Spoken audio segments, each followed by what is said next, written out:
నా political entry అప్పుడు మాత్రమే అంటూ ఎన్టీఆర్ పొలిటికల్ ఎంట్రీపై స్వయంగా క్లారిటీ ఇచ్చారు. తెలుగుదేశం పార్టీకి ఇప్పట్లో నా అవసరం లేదని, ఖచ్చితంగా తెలుగుదేశం పార్టీకి నా అవసరం ఉంటే రావడానికి నాకే అభ్యంతరం లేదని, కానీ నాకంటే సీనియర్స్ అయినటువంటి ఎంతోమంది రాజకీయ అనుభవం ఉన్నటువంటి వ్యక్తులు తెలుగుదేశం పార్టీని చక్కగా నడిపిస్తున్నారని, కాబట్టి తెలుగుదేశం పార్టీకి నా అవసరం ఉందని బాబాయో, మావయ్యో పిలిస్తే ఓ క్షణం కూడా ఆలోచించనని, ఎంత పనులున్నా ఎవరు ఉన్నా సరే వదిలిపెట్టి వస్తానంటూ ఎన్టీఆర్ అయితే స్వయంగా ప్రకటించారు.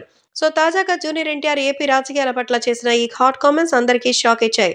సో జూనియర్ ఎన్టీఆర్ మాత్రం చాలా ఎక్సైటెడ్‌గా ఉన్నారు.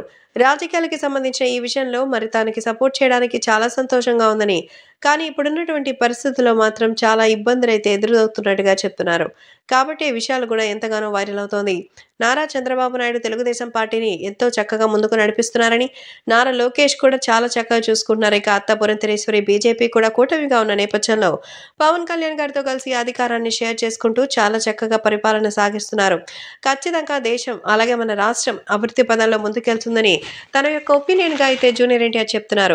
మీడియా ముఖంగా మాట్లాడిన జూనియర్ ఎన్టీఆర్ రాజకీయాలపై ప్రస్తుతం ఉన్నవాళ్లు చాలా చక్కగా చేస్తున్నారని చెప్తూనే, ఒకవేళ భవిష్యత్తు గురించి మాట్లాడాల్సిన సమయంలో కనుక ఉంటే అది వేరే రేంజ్‌లో కొనసాగుతుందని చెప్పినట్టుగా సమాచారం. కాబట్టి జూనియర్ ఎన్టీఆర్ పొలిటికల్ ఎంట్రీ అయితే ఉంటుంది. కానీ ఇప్పట్లో కాదు. ఖచ్చితంగా ఎన్టీఆర్‌కి రావాలని ఉన్నటువంటి ఆశ మాత్రం నిజమే అని తెలుస్తోంది.